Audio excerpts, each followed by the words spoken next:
Okay, this is just going to be a run through the parts that I put on and just a talk about them, okay? Now this is the drive.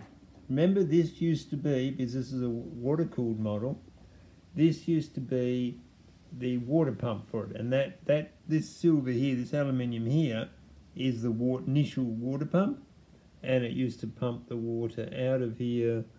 Well, I don't know, I think it went into there, I don't remember. This part here is the bit that I made, and that's to hold the tensioner.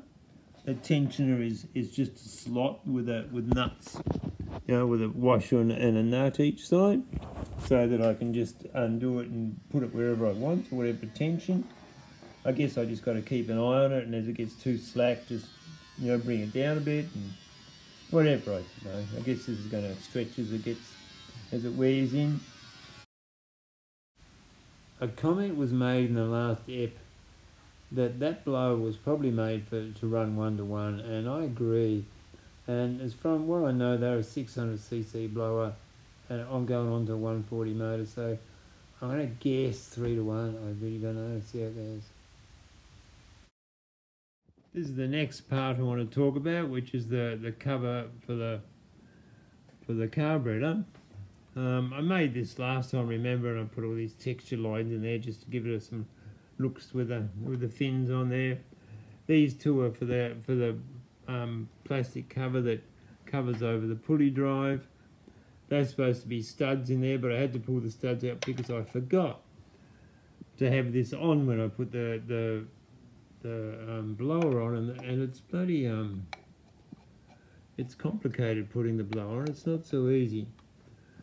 You have to preset that up there, and it just everything, and just to make it all run square, it's just not so easy. It's better just pull the studs out and put the studs back in again. So that's what I'll do. I'll put this on, put the studs back in, Loctite them in, then put domed nuts on there like that, and that'll hold that all in place.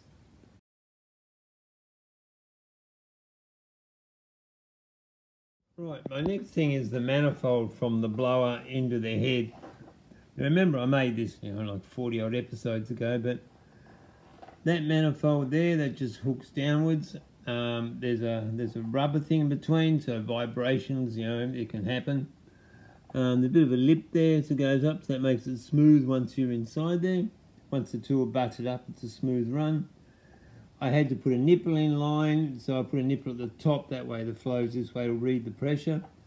That's the normal vacuum boost gauge. It goes round at my wiring harness and up to the boost gauge.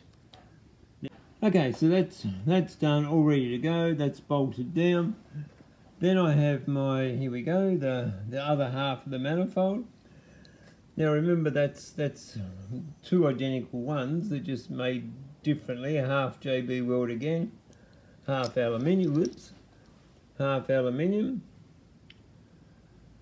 And these two valves are two different ways of dealing with excess pressure, because I figure this is going from the blower, it's going to be sucking fuel, so it's fuel-rich mixture, just perfect ratios for explosion. Goes in, I'll get a backfire, it's just going to explode inside there. I don't think it's going to go past the blower much, but it's going to explode inside there, and that force has to go somewhere, or it's going to break something. So I'm hoping these two are enough. Might not be, I don't know. So we'll find out.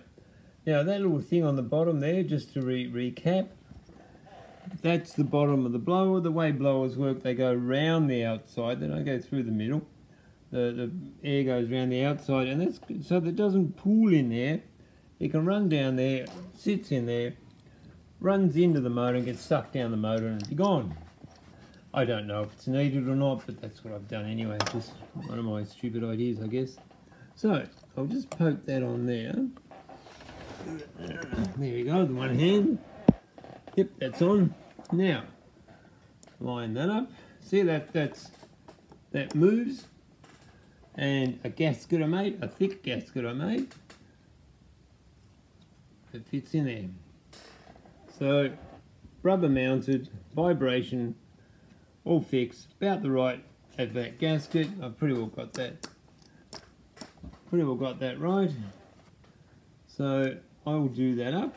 Once again, that soft flange gasket stuff, and do that up there. Put those 4 bolts in, squeeze that in, and that one's all ready to go.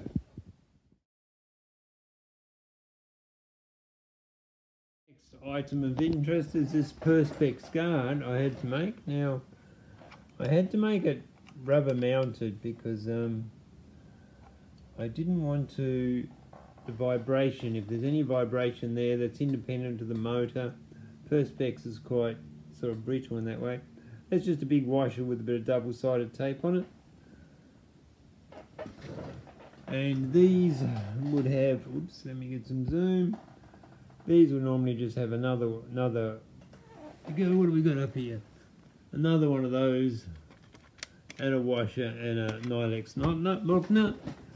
And what happens is it just goes on there and it cushions it basically 3 ways, so I can move up and down. So I'll just take that off. Careful. They're hooked in there a little bit. Now I can be careful I don't. That's arm length. Now that there is just washers again with double-sided tape on them, so that when my foot pressure goes on there, it pushes against those nuts there, and it doesn't transfer the the pressure through to the Perspex, so I don't give it any problems. So let me put this in here. Try and do this one-handed. I'm looking through an iPad just the same as you, and it's all blurry, and I'm seeing the same blurriness as you. There we go. And we're on down there, so let me get some focus so we can both see clearly. Okay, done. That goes onto that bolt, which is also the tensioner, the reason why it's slotted it, so I can still use it. That comes down here. The tension, it does the same thing. The double-sided light on that. And down here, the nut, I'll have to put some lock nut on there so it doesn't want to come off. And do that up a little bit. Now, that's solid against there. This one's not quite, a little bit of movement. But if I bump that with my heel, which, you know, I'm bound to do, it won't want to crush it. It just transfers the weight over a larger area. So that, and that means that I have something that moves. It has movement in it, and should be able to handle some movement. So that's it. The fact that there is a guard on it, I think, is a must do. It's a have to have, and I just made one out of Perspex.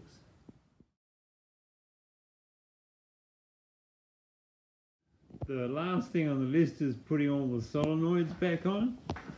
The NOS solenoid takes the same routing up until the solenoid. After the solenoid, it comes around through there and into here. Now, I've made a lot of effort. I would put it in place, heat it up lightly and hold it in place so that everywhere it goes, it's where it wants to be. Like that is, it's not supported, but I don't even need to support that anymore because that is in its resting place. The wiring for the fuel comes from the filter down there, underneath there, and up to here. Now I've kept that same idea as before.